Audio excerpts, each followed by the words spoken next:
18 जनवरी को होने वाला चंडीगढ़ मेयर चुनाव कोई आम चुनाव नहीं है। ये इस देश की राजनीति की तकदीर, तस्वीर, दशा और दिशा बदलने वाला चुनाव है। आज जो हमने चंडीगढ़ मेयर चुनाव में देखा वो सिर्फ एक असंवैधानिक या गैर कानूनी चीज ही नहीं थी, बल्कि राष्ट्रद्रोह था, देशद्रोह था। ये चुनाव हमारा मानना है कि आने वाले 2024 के लोकसभा चुनाव की नींव रखेगा। अपनी हार को सामने देख बीजेपी ने षड्यंत्र रचे। ये चुनाव इंडिया बनाम भाजपा के पहले मैच के पहले चुनाव के नाम से जाना जाएगा। ऑपरेशन लोटस करके आम आदमी पार्टी की और कांग्रेस के पार्षदों को खरीदने की कोशिश करी गई। इंडिया गठबंधन पूरी मजबूती से चंडीगढ़ मेयर चुनाव लड़ेगा और एक ऐतिहासिक निर्णायक जीत दर्ज कराएगा। बीजेपी ने अपने ही पार्टी के माइनॉरिटी विंग के ऑफिस बियरर को प्रिसाइडिंग अफसर बनाया। आज जो हमने चंडीगढ़ मेयर चुनाव में देखा वो सिर्फ एक असंवैधानिक या गैर कानूनी चीज ही नहीं थी, बल्कि राष्ट्रद्रोह था, देशद्रोह था। आज जो हमने फर्जीवाड़ा, जो गैर कानूनी काम, जो इलीगैलिटी चंडीगढ़ मेयर चुनाव में देखी है, उसे सिर्फ और सिर्फ राष्ट्रद्रोह कहा जा सकता है।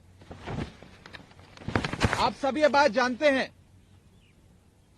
कि मेयर के चुनाव में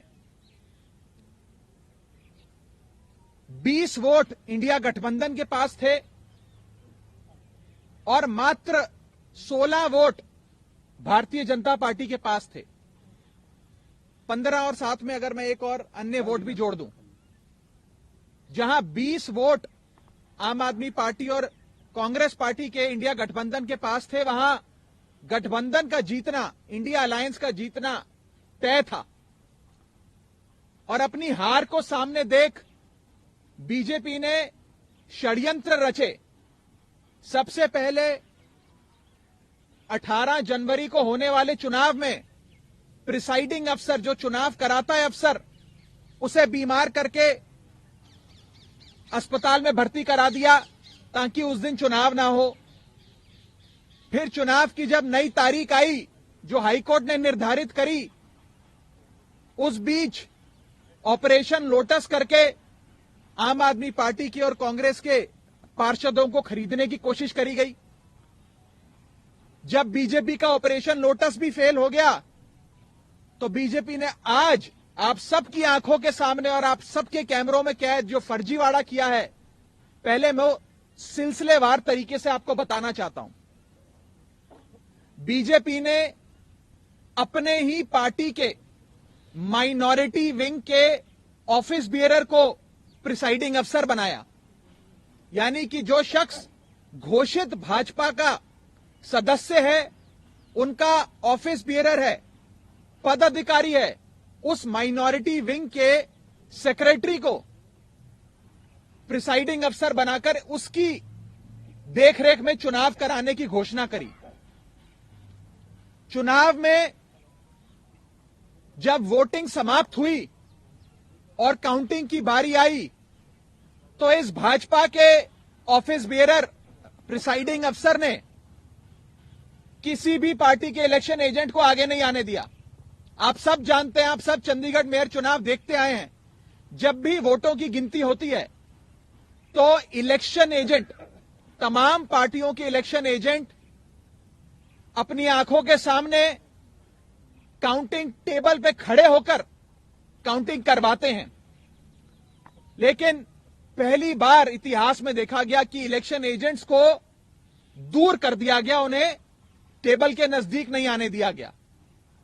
और उसके बाद जो हुआ आपने देखा कि कैसे भाजपा के इस पदाधिकारी ने, जो प्रिसाइडिंग अफसर था आज के चुनाव का, उसने अपने पेन से बैलेट पेपर पर इंक लगा लगाकर उस सारे बैलेट पेपर को इनवैलिड किया और फिर चुनावों की गिनती में, वोटिंग में, वोट काउंटिंग में उस एक एक बैलेट पेपर को इलीगल घोषित किया।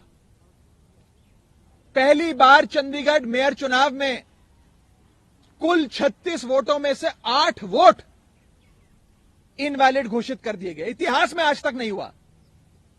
आम आदमी पार्टी और कांग्रेस के गठबंधन को 20 वोट पड़ने थे, हमें 12 वोट पड़े और हमारे 8 वोट इनवैलिड घोषित कर दिए गए और भाजपा का एक भी वोट इनवैलिड नहीं घोषित किया गया।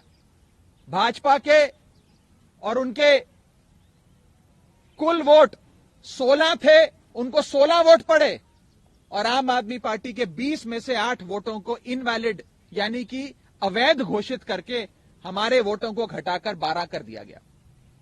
साथियों, जब भी किसी भी वोट को अवैध घोषित किया जाता है या इनवैलिड करार दिया जाता है तो उस वोट को दोनों पार्टियों के काउंटिंग एजेंट को दिखाया जाता है अवैध घोषित करने से पहले।